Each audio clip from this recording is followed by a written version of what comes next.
हरे भरे खेतों के बीच बसे एक छोटे से गांव में किसान सोमू के पास एक सफेद रंग की गाय थी। गांव वाले उसे चमत्कारी कामधेनु कहते थे, पर सोमू नहीं जानता था कि उसकी ये साधारण सी दिखने वाली गाय रात के सन्नाटे में कहाँ गायब हो जाती है। हर सुबह जब सोमू उठता तो गाय के खूंटे के पास उसे सोने के सिक्कों जैसे चमकते हुए मिट्टी के ढेले मिलते थे।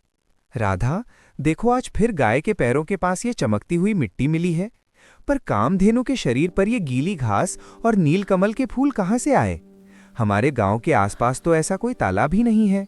मुझे तो डर लगता है सोमू। लोग कहते हैं कि रात को जंगल की तरफ से जादुई घंटियों की आवाज आती है। कहीं हमारी गाय किसी मुसीबत में तो नहीं? सच्चाई जानने के लिए सोमू ने एक रात जागने का फैसला किया।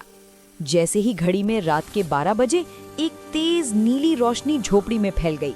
सोमू ने देखा कि उसकी गाय की रस्सी अपने आप खुल गई और गाय हवा में धीरे धीरे तैरते हुए घने जंगल की ओर बढ़ने लगी।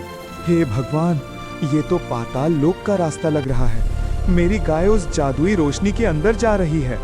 रुको सोमू, आगे मत बढ़ना। जो इस जादुई द्वार को पार करता है वो अपनी याददाश्त खो देता है। तुम्हारी गाय यहाँ की रक्षक है। वो इंसानों की दुनिया और जादुई दुनिया के बीच का पुल है।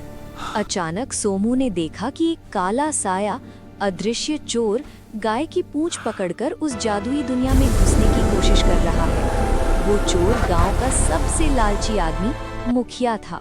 नहीं, उसे रोकिए, वो जादुई दुनिया को तबाह कर देगा।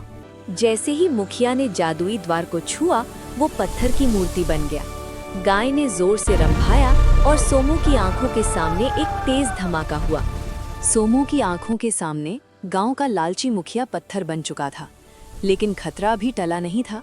जादुई द्वार से काली लपटें निकलने लगी थीं। जादुई गाय ने सोमू की तरफ देखा और उसकी आंखों से एक रोशनी निकली, जिससे सोमू को सब समझ आने लगा।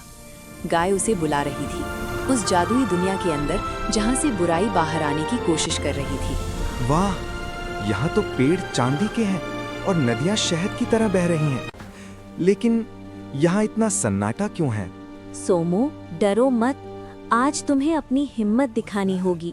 उस काले साए ने इस दुनिया के राजा का जादुई मुकुट चुरा लिया है, जिसकी वजह से मेरा जादू कमजोर पड़ रहा है। अचानक ठंडी हवाएं चलने लगी और आसमान काला पड़ गया।